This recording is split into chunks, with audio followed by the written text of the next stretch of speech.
So with the international break now done and dusted, it's time to jump back into some championship football. As always, we've got 12 big matches coming up this weekend, which we'll be previewing all of in today's video. I want to hear your guys' thoughts on these matches in the comments down below as well. But without any further ado, let's jump in. And starting out with a big game on Friday night, it's Ipswich Town going up against Sheffield United. Both sides still looking for their first win of the season, although there does feel like there's substantially more pressure on Ruben Sellés than there is Kieran McKenna at this point in time. I have a feeling that Sellés will probably be given this game and then the next game, which is at home against Charlton. But should Sheff United lose their next two games, I think that could be it. I think if you're losing 6 consecutive games at the start of the season, given what Sheff United's aspirations were before a ball had been kicked, I think that could be it. So these next two matches will decide the fate of Sellés, in my personal opinion. Now, for Ipswich Town, similar to Sheffield United, there's definitely the feeling that they've not clicked into gear yet.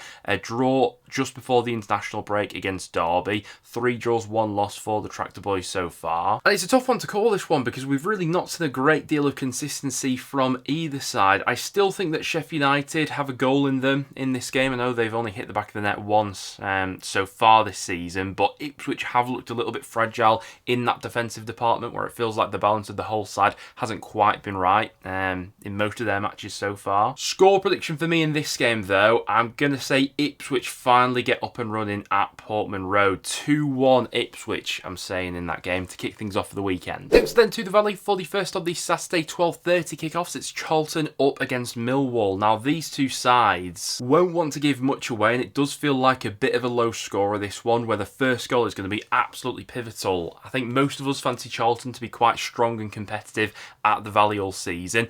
But in saying that, Millwall, since Alex Neil took over at the Den, they've been one of the best away teams in the Championship so far, haven't they? They've got back-to-back wins away from home in the league so far. And it is worth bringing up Millwall's head-to-head record with Charlton in recent years. They've absolutely wiped the floor with them. Charlton haven't beaten Millwall in any of their last 12 head-to-head meetings with them. Now, a draw in this game would not surprise me whatsoever. But on the basis that Millwall always seem to have Charlton's number and they're really good away from home, I'm going to go 1-0 Millwall in that game and back them for their 3rd away win of the season. After that, we go to Oxford up against Leicester. A good result for Oxford before the international break, that 2-2 draw against Coventry, getting their first points of the season on the board.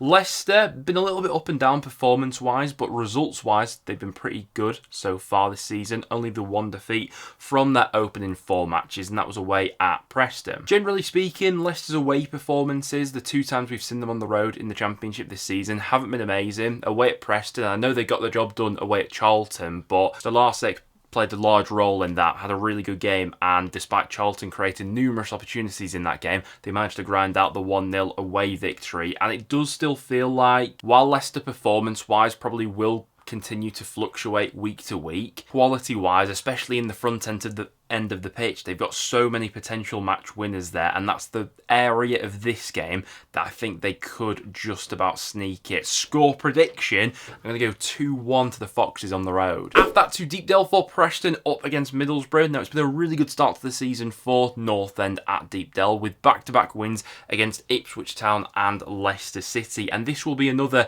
similar sort of test against a Borough side who have started really well, and I think a lot of people would probably fancy to be up there come the end of the season. 4 wins from 4 for Rob Edwards' men, 7 goals scored, 1 goal conceded. It's been the absolutely ideal start, and you could probably make the argument that the international break absolutely came at the wrong time for Borough because they've managed to build up so much momentum in these opening few weeks. Defensively, I've been really impressed with them. They've only faced an XG of 0.63 per 90 in their opening 4 matches, which is the 2nd best of any Championship club so far.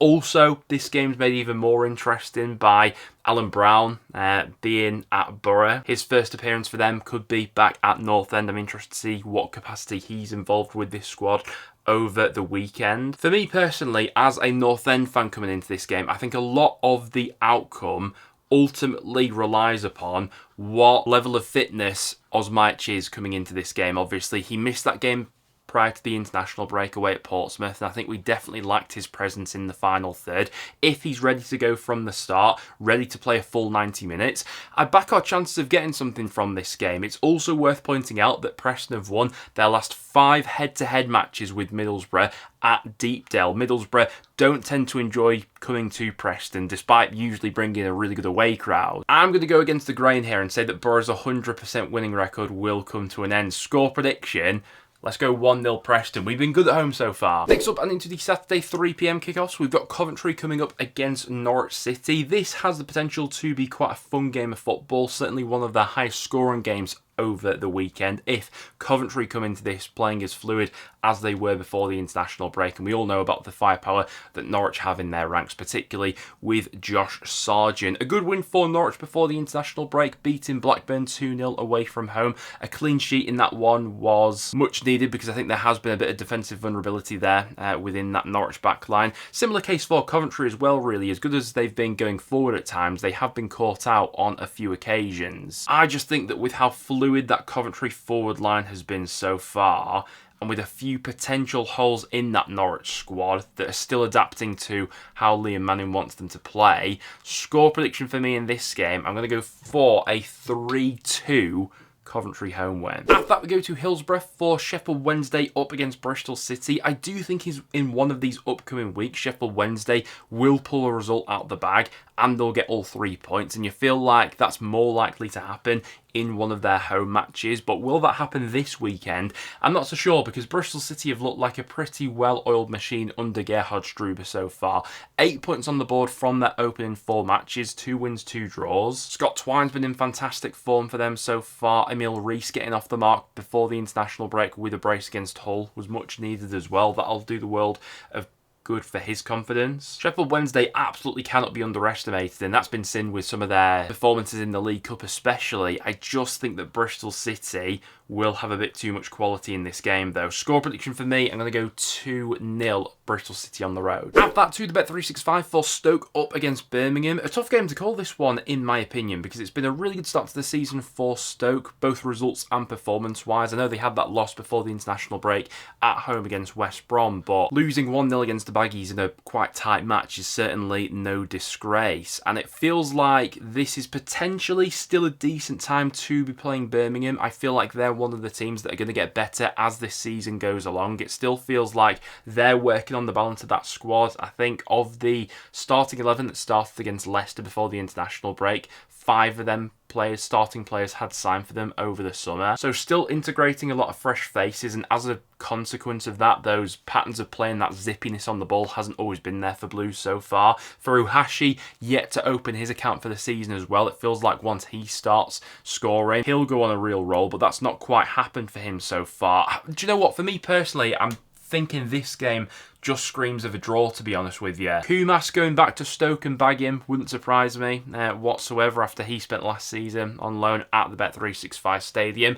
Result for me in this game though, I'm going to go for a 1-1 draw between those two. Next up for Swansea up against Hull City. It does feel like Swansea are the favourites coming into this one, being the home side and having had a bit more of a consistent start to the new season. But with that being said, Hull definitely have a bit about them in the final third, and at the moment it feels like the game plan for them is to go, or at least try and go punch for punch with every opponent and just outscore them. There has been a bit of a contrast to the start of the season for both these clubs in terms of how much goalmouth action there's tended to be in all of their games. So for Hull so far this season, there's been an average of 3.5 goals per game in all of their opening 4 fixtures, whereas for Swansea, there's only been an average of 1.5 goals per game. So Swansea tend to keep things a lot more tight than Hull, but they still have those match-winning players in that 11. Vipotnik, it's been a brilliant start to the season for. I think the midfield dynamics with Ethan Galbraith added into it is looking quite nice as well. I'm going to go for a home win in this game, and I'm going to go 2-0 Swansea for that one. After that, to Vicarage Road for Watford up against Blackburn Rovers. Valérien Ismaël returning to his former stomping ground here. They'll be looking to recapture a little bit of momentum after losing against Norwich before the international break, but travelling away to Watford won't be easy, especially with the form that Nestri Irankunda's in at the moment. A flying start to his career at Watford and a superb performance over the international break against New Zealand as well. He scored a brilliant solo goal in that game and nearly scored an absolute worldie of a free kick. Obviously, we've already seen him score a couple in the Championship so far, but everything about his game I am an absolutely huge fan of, and it feels like he could be such a decisive player for Watford this season. And in these sorts of matches, where I don't think there's a world of difference between overall squad quality, players like that can absolutely make the difference. I do think Blackburn, though, should be good for at least a goal in this game. Last time out on the road, they obviously put 3 goals past Hull, didn't they? And Watford yet to keep a clean sheet so far this season. But with that all being said, I do back Watford as the slight favourites for this one. Score prediction for me, I'm going to go 2-1 Watford in that game. After that, we go to the Hawthorns for West Brom up against Derby. Now, I think if you're looking at just the league table coming into this one, it'd be easy to go with a West Brom win and then not go much deeper into the potential analysis for this one. But I do think there could be something for Derby in this game. Obviously, results and performance-wise, it's been a really positive and encouraging start to the season for West Brom. But it doesn't feel as if they've got an absolute abundance of goals in that squad at the moment. And I think Derby could potentially play on that. Derby are looking much healthier right now, injury-wise, than they were a few weeks ago. And it's also worth taking into consideration that in recent seasons, Derby have been a real bogey side for West Brom. Obviously, they knocked them out of the Carabao Cup earlier in the season, going away to West Brom and winning on penalties. And in their last 11 head-to-head matches with the Baggies, Derby have only lost 1 of those games. Never like to back against West Brom when they're playing at home, though, because they tend to be so consistent in picking up results at the Hawthorns. I think I'm talking myself into a draw for this game. Score prediction, I'm going to go for a 1-1 between those two. Then to Wrexham up against QPR. This is another one of the games this weekend where I feel like there could be quite a few goals in this one. Wrexham, the way they set up to soak up pressure, they're always likely to face quite a few chances. And when you get a side like QPR rolling into town who have so much quality in the final third, you'd fancy them to be at least good for a couple goals in this game. Really good start for Richard Kone in his QPR career. 2 goals in his last 2 matches. Love all the options that they've got to play off him as well. But for how good QPR can be going forward defensively, they definitely leave themselves a little bit exposed as well. And Wrexham just have so many options in the final third that they can attack you in a number of different ways. The substitutes that Phil Parkinson can bring on from the bench is a real game changer. I think their strength in depth at the front end of the pitch, Wrexham's, is stronger than a lot of other Championship clubs. I know that they've still got a few players that are a bit touch and go for this weekend and whether or not they'll make it fitness-wise, but I just have the feeling this could be another bonkers sort of back and forth game where I could see either side winning this one 3-2 or 4-3, something like that if you get me. Wrexham coming off the back of a really good win last time out away against Millwall, and QPR had that good bounce back against Charlton. Score prediction for me, I'll just go with home advantage. I'm going 3-2 Wrexham in that game, but I fancy both teams to be quite a bit of fun there. And then to the biggest game of the weekend, coming up on Sunday, it's Southampton up against Portsmouth, and I absolutely cannot wait to tune into this one. It's the first time that these two sides have met in a competitive league match since April 2012. You'd fancy the atmosphere in the home and away end to be absolutely bouncing for this one, and to call it as a result, do you know what? I think this one's fairly tricky. I think that Southampton haven't quite been firing on all cylinders so far this season, but when they do get into the final third, they look dangerous. But likewise, it's been a really consistent start to the season for Portsmouth, and we flagged up their away form as a bit of an issue throughout the majority of last season, but that's certainly not been the case this year. They've had a good win on the road against Oxford and a good battling performance away at West Brom when they got a point in that game as well. I do fancy both teams to score in this one. I think there is too much quality in the front end of the pitch for both of them for that not to happen. With it being quite a high stakes, highly emotional game this early in the season though, I do wonder whether or not this one could just fizzle out a little bit, and it's a bit of a intense first 30-45 minutes, and the second half things calm down a little bit and both teams end up cancelling each other out. Score prediction, I mean, I'd like to see drama and a huge scoreline either way, but I'm going to sit on the fence there and go for a 1-1 draw between those two. But there you guys have it. That will now wrap it up for today's video. Thank you very much for tuning in. Make sure to get all your Championship score predictions for the weekend ahead in the comments down below. And if you did go on to enjoy, please do drop a like. Apart from that though, guys, thanks for watching, and I'll see you all in the next one.